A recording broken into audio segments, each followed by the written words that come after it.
Hi everyone! Welcome back to my channel. It's me again, Divine. In today's video will be an episode sa ating favorite series, and this episode will be my August favorites video. Hindi ako nakagawa ng July, so this will be my July and August favorites video. August is my birth month, so marami akong excuse to buy some stuffs dahil nga it's my birthday, so I can say na birthday ko naman, pwede naman ako mag-shopping kasi birthday ko naman, birthday gift ko naman sa sarili ko. Mga ganyan. So, kahit naman, every time naman, kahit hindi birthday, nag-online shopping, add to cart lang ng add to cart besh. So, itong video na to guys, medyo malilate siya ng very light, pero sorry, pero gusto ko talagang gumawa ng August favorites. Kasi guys, alam nyo, ang isa sa purpose ng aking favorites video is to remember what are the things that I'm using for that month and ano yung mga products na ginagamit ko before kasi sobrang makakalimutin ko. And syempre, gusto ko rin i-share sa inyo mga ang mga product na nagugustuhan ko at nagiging effective sa akin. And baka pares tayo ng skin type na oily and acne prone skin, baka mag-work sa inyo. So, yung mga unang products na ipapakita ko sa inyo is siguro skincare muna. Pero sa skincare, konti lang kasi sobrang minimal lang ng skincare routine ko ngayon. If you wanna know kung paano ko natanggal lahat ng mga sumpa sa face ko, manood kayo ng aking skincare routine video. I'll be putting the link down below para after nyong panoorin yung video na to, pwede kayong manood noon dahil sobrang affordable lang noon at sobrang effective. Ayan, as you can see, medyo nag-clear na yung skin ko. So, mag-start na tayo sa skincare. Ang first na ipapakita ko sa inyo muna pala ay yung mga favorites ko na wipes. Ito yung ginagamit ko as my makeup remover. Actually, pag hindi naman masyadong heavy yung makeup ko, ito muna yung ginagamit ko na pangtanggal na makeup. Dalawa to kasi alam ko buy one take one to sa Nature Republic eh.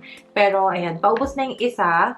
And sobrang gusto ko to dahil super relaxing niyang gamitin. Ang bango-bango. Alam niyo naman yung amoy ng aloe vera. Mafe-feel mo na parang nagmo-moisturize yung skin mo kahit na nag-wipes ka lang naman.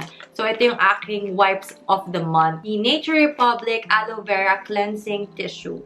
Next skincare product naman that I'll be showing you is one of the magical product that I use. And this is the TCM Scar and Acne Mark Removal Gel Ointment. This is from the brand Lanbena. They sent me this one. If you watch my skincare routine video, my updated skincare routine video, this is one of the key kung bakit nawala ang mga sumpa sa face ko. Like, when I use this at nighttime, next day, talagang magkakaroon ng improvement yung skin ko. It's either medyo magdadry yung pimple ko or magka-flat siya. I just need to put a generous amount. Actually, paubos na to and kailangan ko na talaga mag-order soon. So, ayan. One of my favorite products. Yan. Kung naghahanap kayo ng acne gel, this one is good. Also, nakakatanggal siya ng mga acne scars. It's very effective. Next skincare product naman is my M+ 𝙗𝙤𝙡𝙗𝙗 Cream. Ayan. As you can see, guys, ayan, paubos na siya. Naghihingalo na. Kailangan ko nang bumili ng bago. Actually, guys, nag-order na ako sa Caris kasi nagka-sale. So, kayo, guys, mag-download na kayo ng Caris Shop and mag-subscribe kayo sa aking Caris store para every time na merong mga ganong klaseng 50% off. This one is super moisturizing dahil nga doon sa updated skincare routine ko, medyo nagpipil yung aking face. Ayan, nangangating-ngating yung face ko. Bakit ganon? So, ayan. Sobrang mild lang niya and sobrang calming niya sa face, especially if you have redness and mga kung ano-anong sumpa dyan. Nakakalm niya yung skin mo. And also, you can use this one as a primer. So, ayan. I love this one. I always say na this reminds me of my Madeca cream na ginagamit ko before na super effective din sa mga pimples and kung ano-ano pa man. So, if you have also a dry skin, this one will really work for you. Kasi ako nga, I have oily skin. Nag-work siya sa akin. Lalo sa mga dry skin, I suggest this one. Maganda siya underneath the foundation dahil alam niyo yun, talagang maganda yung lapat ng skin kapag gumamit kayo ng magandang moisturizer. So, this one can work as a primer. Let's move on to my base makeup. And one of my favorites for the month of August is the Clio Kill Cover Foundwear Cushion. I'm in the shade Ginger. Kung subscriber ko na talaga kayo, alam nyo guys na mahilig ako sa BB cream and cushion. And this one has a really good coverage, guys. If you are looking for a full coverage na cushion na medium to full naman siya. Depende rin sa paglagay nyo. Nagawan ko na to ng video guys ng isang makeup look and tignan nyo doon kung gaano kaganda yung coverage niya.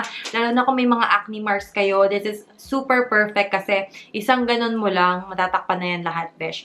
So, this one comes with a refill and check nyo doon sa aking Kari shop, may mga discount doon. Kung naghahanap kayo na magandang cushion, go get this one. Meron akong mga titirang red marks dyan and I need a cushion na maganda, na hindi masyadong, alam niyo, halata na nag-makeup ka, pero natatakpan yung mga scars, then this one is really the one. Let's move on guys sa powder. Syempre kapag ka nagkukusyon ako, nagpa-powder ako, nagsiset ako dahil nga sobrang oily ng face ko. And ang aking favorite powder for the month is the Rimmel London Stay Matte Powder in the shade 003 Natural. Yung color niya parang grayish siya na pagka in-apply mo siya sa face, hindi siya masyadong halata. Don't mind this one. Ayan yung date na binuksan ko siya para alam ko kung kailan ma-expire. Guys, kung gusto ko ng natural na look na parang, alam mo yun, hindi ako nag-makeup kasi ayoko talaga ng cakey na look when it comes to makeup. This one is perfect talaga kasi ito lang yung ginagamit ko na brush and para akong walang makeup guys kapag ginagamit ko to. And sobrang gusto ko yung shade niya kasi parang grayish siya na hindi siya maputi. Alam mo yun, nagbe-blend siya sa mismong skin mo. Parang ang ginagawa niya, minamatify lang niya yung skin ko without making it look cakey or, alam mo yun, sobrang coverage. Kaya yun, gamit na gamit ko siya for this month. So, kung gusto nyo lang always ng no makeup look, I suggest you to get this one. My next favorite is the Colorette Color Snap in the shade Woke. Sobrang baby pink lang ng color niya. Actually, guys, hindi ako nagba-blush on ng ganito, pero tinignan ko kasi yung mga makeup ko na hindi ko nagagamit and tinry ko siyang gamitin. And ginamit ko rin siya ngayon, pero hindi siya sobrang halata. Pero alam mo yun, yung parang kinilig ka lang na itsura, ganun lang yung kanyang color and nilalagay ko lang siya dito sa taas banda. Hindi ko siya binubuo sa face ko. And nagustuhan ko siya guys. I used this before my foundation, tapos pinapatungan ko na lang ulit ng ibang blush on ko, naka-shade niya. Pero I love this one. Ang consistency niya, creamy lang, na parang waxy. The smell is also good. Parang lip balm, ganun yung smell niya. I think you can also use this one in your lids and I'm not sure sa lips, pero yeah, this is one of my favorites. For the primer naman, I'm loving the Blur Stick from 𝑽𝑢𝑑ePulang. Ito naman guys, kaya ako siya naging favorite kasi skincare siya na makeup. Alam mo yun, hindi nga ako masyadong nagpa-primer dahil nga natatakot ako na baka mag-breakout ako. Pero when I found that this product is good sa acne dahil meron siyang mga ingredients na nakaka-calm ng skin, nakaka-calm ng acne, dun ko siya na-start gamitin. And ayun, nakakatulong siya sa pag-set ng aking makeup dahil hindi ako masyadong nag-oily. At the same time, meron siyang skincare benefit. Nakakainis, ang daming dumadaan na sasakyan, ng ingay tuloy. Next naman, sa isa sa mga pinaka-importante sa aking life, which is the lip tint. And guys, hindi ko na-expect na magiging favorite ko to. Binili ko lang to kasi naghanap ako ng mga affordable lip tints na magaganda. And guys, nagkalkal ako ulit ng mga makeup ko. Sabi ko nga sa inyo, binigyan ko ng pansin yung mga makeup na hindi ko nagagamit. And oh my God, guys. Ayan, gamit ko siya and hindi ko na siya matigilang gamitin. And guys, alam niyo yun, pag naglagay kayo ng lip tint na to, dumidikit talaga siya sa labi mo. As in, hindi mo siya mafe-feel. Ganun yung feeling niya. Hindi ko ma-explain eh. Pero gel tint to, guys. Try natin, ha.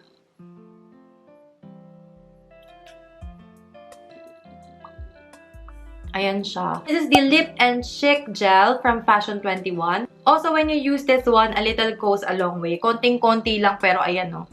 Pigmented na siya, lalo sa personal. Ang ayoko lang dito is yung kanyang applicator. Kasi I prefer the doe foot applicator. Pero okay lang din kasi mura lang to guys ha. If you are wondering, lalagay ko sa description box down below lahat ng details kasi hindi ko na maalala exactly. Pero if you are looking for an affordable lip tint, guys, this is one of the best one. Alam mo yun, ngayon ko lang siya na pagtanto. Bakit hindi ko siya ginamit? Kailan ko ba ito in-open? Ayan, nabili ko siya noong January. Pero feeling ko matagal itong mauubos, guys. Baka mag-expired na lang to, hindi pa siya ubos. Dahil ang dami niyang laman. This is 8 grams, pero konting-konti lang yung ilalagay mo. Pero ayan, ang ganda na niya. And yung shade niya pala is number 2. Number 2 yung nakalagay sa baba. Pwede rin pala to sa cheeks, guys, pero hindi ko pa natatry. Kasi feeling ko mabilis siya mag-set. Kasi sa lips, ayan, no, nag-set siya agad. So, hindi ko pa siya natatry sa aking chicks kasi ayoko magkamali and magbubura ako ng makeup kapag hindi ko na-blend ng maayos. Next naman, hindi naman tayo sa mga makeup and skincare related para maiba naman. And one of my favorite purchase this August is this Aldo Wallet. Ayan. Wallet ba to? Hindi. Card holder siya. Ayan. Binili namin to na magpe-friends. Matchy-matchy kaming tatlo. Ayan. Binili namin siya sa Aldo sa Makati.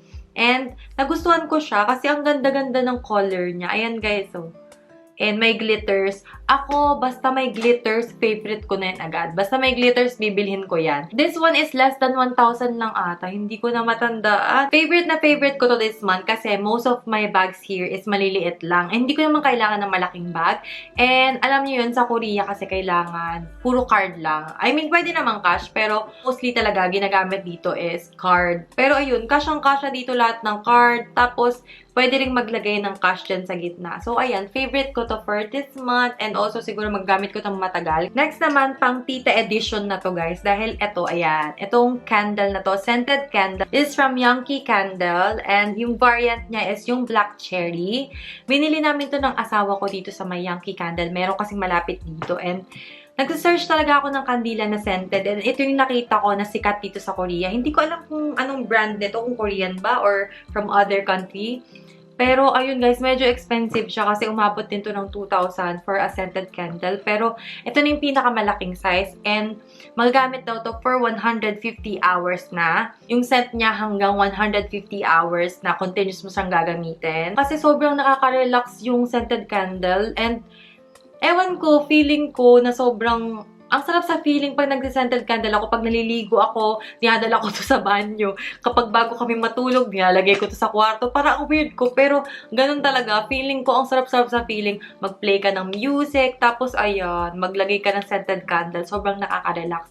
This is one of my self-care din. Parang nafe-feel ko kasi na sobrang nire-relax ako. My next favorite is this Kindle. Ayan, e-book siya guys. Na, ayan, electronic book siya.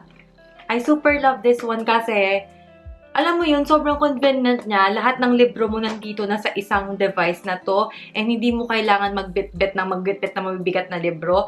I also love reading books na na talagang libro na nahahawakan ko. Pero sobrang inconvenient nun para sa akin kasi syempre, pag uwi ako ng Pinas, dadaling ko pa ng Korea, and mabibigat din yung mga libro.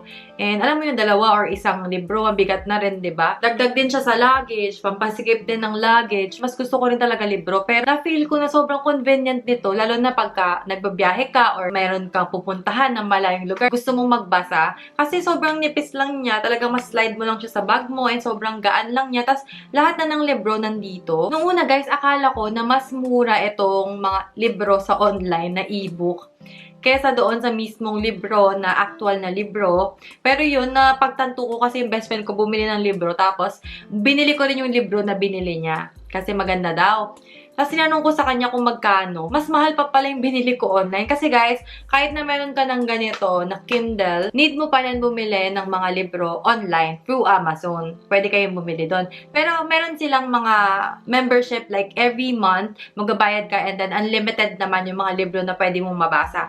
Siguro kung talagang bookworm ka as in na talagang lagi ka nagbabasa ng libro, pwede kang mag-avail ng ganong membership. Pero for me, hindi naman talaga ako makakatapos ng libro agad-agad kasi pag may spare time lang ako bago matulog, ayan, nagbabasa ako. So, I don't think na makukuha ko yung worth ng binayad ko doon sa membership for every month. Pero doon sa mga bookworms, pwede kayo mag-avail nun. This one, meron siyang dalawang color, white and black. Talagang pinag-isipan ko kasi I super love white. Pero guys, sobrang yung kamay ko, minsan nagbabasa siya, siguro papasma or ewan. Kapag hinawak-hawakan ko, syempre, baka mamaya magdungis. At least yung black, hindi mo makikita kung mayroon bang mga dumi-dumi siya, okay lang. And also guys, what I love about this one is pwede mo siyang i-connect sa AirPods or pwede mo siyang i-connect sa anong Bluetooth device, sa speaker mo, pwede siya. So, para sa mga audible ko, ayan, nakikinig ako gamit to. Kapag may gagawin ako sa phone ko and hindi ko, oh my god, that's my blotting paper. Kung hindi ko magagamit yung phone ko as for my Audible, ito yung ginagamit ko. Kasi sobrang tagal nga malobat nito, mga beshi. What I'm reading right now is the Law of Attraction. Yung cover niya, yung The Secret. Hindi ko mabasa kung sinong author. Pero I'll be putting the details down below. I super love this one. Alam nyo guys, lahat ng mga binabasa kong libro ngayon is about self-care. And sobrang helpful nun. Sobrang nagiging motivated ako to fix everything and organize everything. Also, I love reading yung mga tula na libro, guys. Like itong Love Notes and Lullabies, Beautiful Mistakes, Roses by Moonlight, Milk and Honey by Rupi Kaur.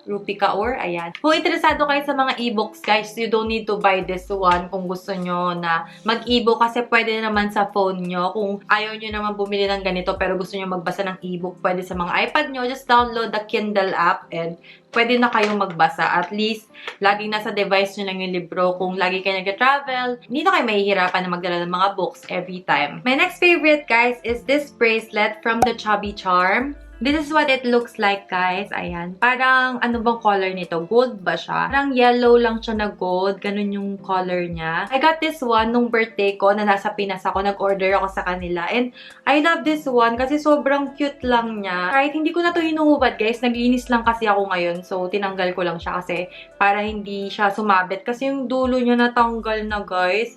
Meron pa siyang dulo dyan na parang isa pang beads eh. Pero natanggal siya. Oh my God.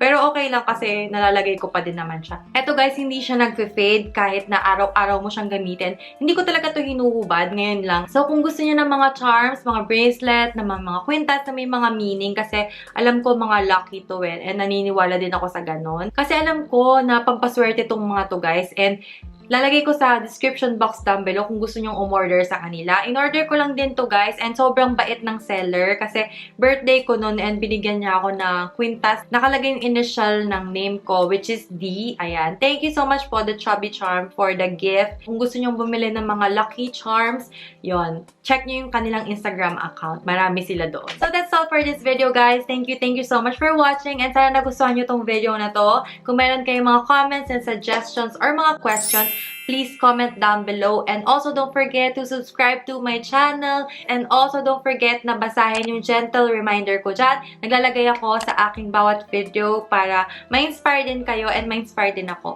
Thank you so much for watching, guys. And I hope to see you on my next videos. Bye!